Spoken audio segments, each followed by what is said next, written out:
Ya, selamat pagi kembali anak-anak. Kita akan melanjutkan kembali yang tadi adalah part 1, bagian 1. Sekarang ada lanjutannya bagian 2. Nah, kita akan membahas yaitu tentang kerajaan Islam Cirebon ya, yang ada di Jawa Barat.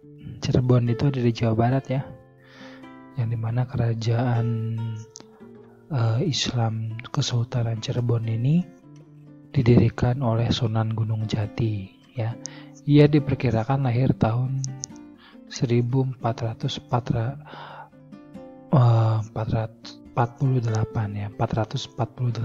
Masehi dan wafat pada tahun 1568 Masehi ya, 1568 ya.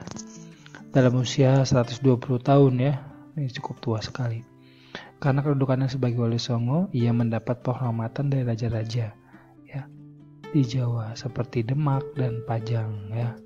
Setelah Cirebon resmi berdiri, Sunan Gunung Jati berusaha meruntuhkan Pajajaran yang masih belum menganut ajaran Islam. Nah ini jadi mereka saling menyebarkan ya agama Islam. Dari Cirebon, Sunan Gunung Jati mengembangkan ajaran Islam ke daerah-daerah lain ya. Ada di Kuningan, Galuh, Sunda Kelapa, dan Banten. Kemudian dia kembali ke Cirebon, kemudian dan Banten diserahkan kepada anaknya yang bernama Sultan Hasanuddin. Sultan inilah yang menurunkan raja-raja Banten ya. Nah, ini bisa kalian lihat sendiri ya biografinya. Sunan Gunung Jati wafat bagaimana ya. Selanjutnya adalah kita akan membahas adalah kerajaan Islam Banten ya. Ada di Jawa Barat juga. Banten direbut oleh pasukan Demak di bawah pimpinan Fathaillah. Fathaillah ini adalah menantu dari Syarif Hidayatullah. Nah, Syarif Hidayatullah itu adalah seorang wali yang diberi kekuasaan oleh kerajaan Demak untuk memerintah di Cirebon ya. Nah, itu perlu kalian ketahui.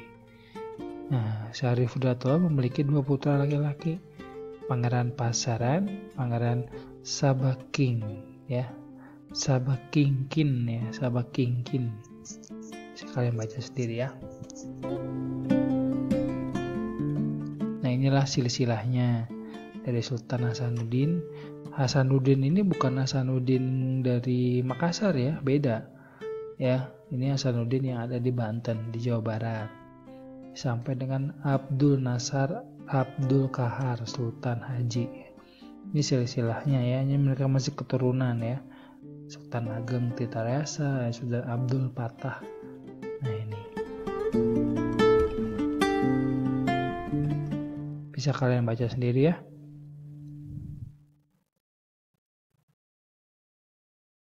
Nah ini juga Maulana Yusuf menambahkan Pangkalan Gede ya. Itu terjadi di mana? Masjid Agung ya, Banten. Untuk apa sih? Untuk mengusahakan irigasi dan bendungan ya. Ia berhasil menemukan Raja Pakuan, benteng terakhir Hindu Jawa Barat.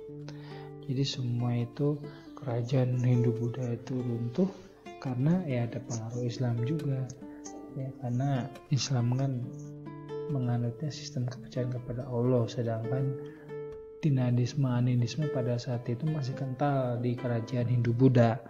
Jadi sudah ada perbedaan budaya ya. Ingat semuanya jalurnya dari perdagangan.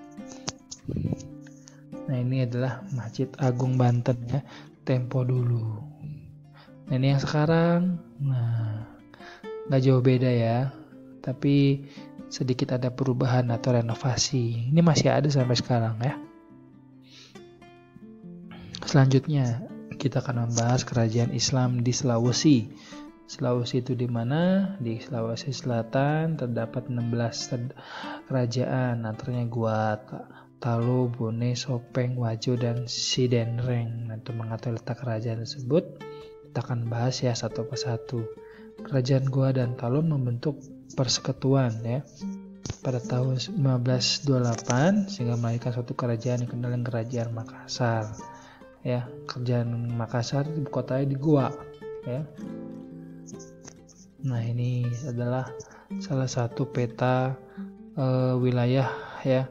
Ini Pulau Sulawesi ya, ada Goa, Marau ya, ada Pare-Pare, kemudian Mandar, Toraja. Ya, ini raja-raja yang terkenal siapa aja sih? Yang pertama Sultan Alauddin ya. Kemudian ada Sultan Muhammad Said, yang kedua, kemudian yang ketiga Sultan Hasanuddin. Nah, Sultan Hasanuddin ini yang bawa masuk yang berasal dari Makassar, yang kita kenal juga dengan ayam jantan dari timur ya. Raja tersebut itu berasal dari Makassar, Sulawesi ya. Ini silsilahnya dari pertama sampai yang ketiga. Puncak kejayaannya pada masa Sultan Hasanuddin ya. Ini ada pemerintahannya berhasil memperluas kekuasaan ya dengan menguasai daerah-daerah yang subur serta daerah-daerah yang dapat menunjang keperluan perdagangan Makassar ya. Nah, itu. Nah, ini peta lokasi kerajaan Makassar ya.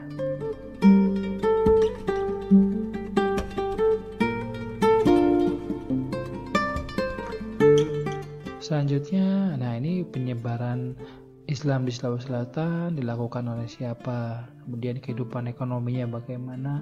Bisa kalian baca sendiri. Makassar itu terletak di daerah kemaritiman. Berarti mereka itu sumber ekonominya itu berada di laut, ya.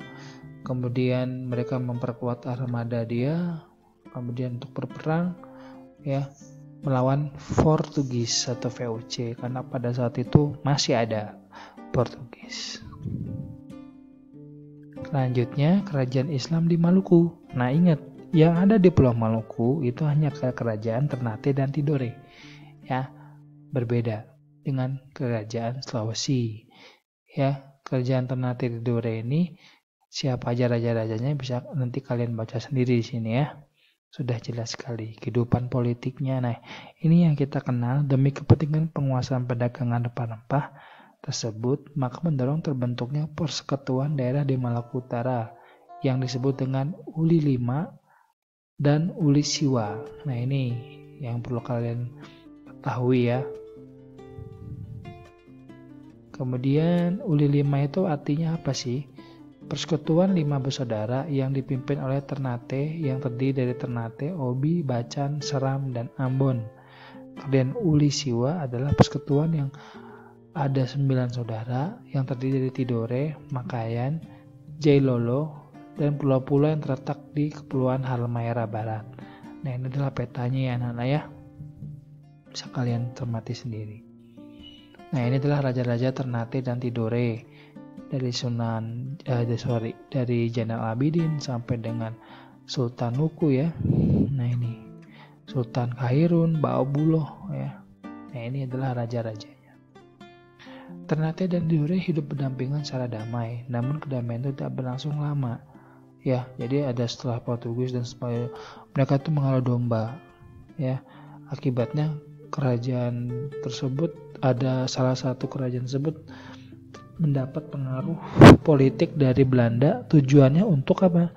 Menguasai rempah-rempah pada saat mereka berdagang ya di VOC. Di Belanda itu licik ya. Mereka mengadu domba sehingganya perang saudara antara Ternate dan Tidore. Nah, nanti sejarahnya akan dilanjutkan di kelas 8. Dengan masuknya Spanyol dan Portugis ke Maluku, kehidupan beragama dan masyarakat di Maluku jadi beragam, ada Katolik, ada Protestan, dan Islam. Nah, jadi Spanyol dan Portugis juga mempunyai semangat 3G, Gold, Gospel, dan Glory. Ya, itu salah satunya adalah semangat menyebarkan agama, ya, agama Nasrani. Nah, jadi itu yang perlu kalian ketahui ya, di samping mereka mengenalkan agama Islam, mereka juga